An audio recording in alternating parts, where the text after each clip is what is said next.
Yeah, it was a tough match. I feel like, I didn't go out there thinking that he was world number one. I just, we've played each other 3 times and he's beaten me once and I've beaten him twice. And I know that he was feeling confident, so I had to come out there with a game style that wasn't going to give him too much rhythm. I served and volleyed pretty much every point.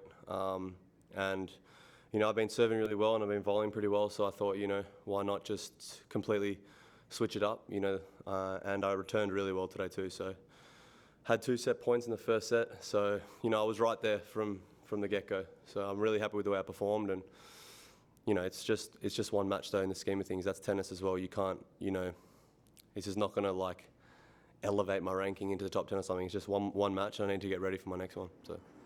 Questions, please? Yeah. Hi, Nick. After the first set, what was your mindset? You came back at your chair and you just end out your mind, or how did you address the second set?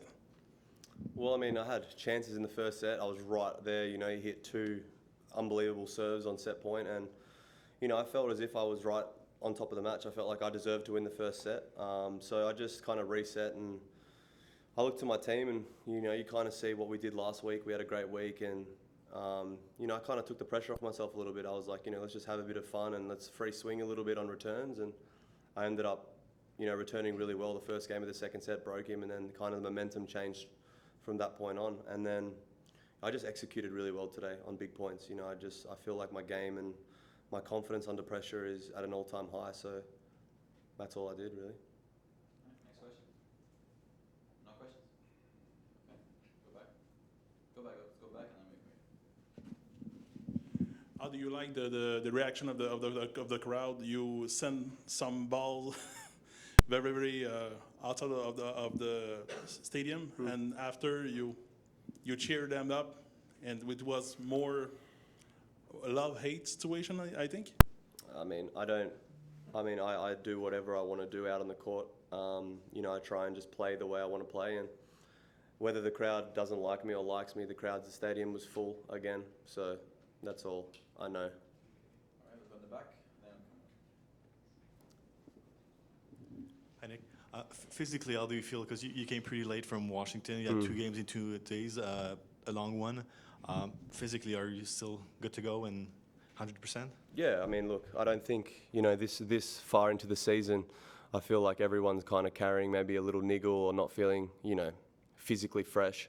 But I definitely feel like, getting to the point of, I'm waking up and I'm feeling a bit tired. My warm-ups are a bit shorter. I'm kind of trying to do the bare minimum to reserve my energy for the matches. And today I literally warmed up for about 10 minutes. And then I got back inside and I was on the physio table. But just this time around for me, it's massive, to have my physio with me full time. I wasn't able to do that last year because of COVID. It was hard to manage my body. And now, I'm getting 2-3 hours of work every day. So I'm able to back up matches a lot better than I probably ever have. But yeah, look, I'm in a good mindset. My mind's positive. My girlfriend keeps me positive. My team around me, they know that it all starts with mentally. It starts with that. If I'm going to wake up every day and be like, I don't feel like playing today, like I'm mentally like slow, then I'm probably going to physically be pretty sluggish. So I got to stay mentally positive and just remember that I'm having a good run and I got to capitalize on it. So. Hi, Nick. Congrats on the win. You talked about the fatigue. Obviously, mentally, it doesn't seem like you're tired. How do you going into the U.S. Open? You're clearly very motivated, right? How are you going to make sure that you're not overdoing it? And do you have anyone to lean on for that kind of advice, like past players or current players? Do you talk to anyone about that? I feel like I just got to keep doing the right things. I'm not playing the week before the US Open, so I definitely have that week to kind of just rest and recover and kind of regroup and reset. Last year I played Winston-Salem and I signed in to play that tournament. I pulled out, but this year I'm just keeping that week fresh. Going to get to New York, kind of manage my practices. But I'm not going to leave anything in the tank these 2 weeks.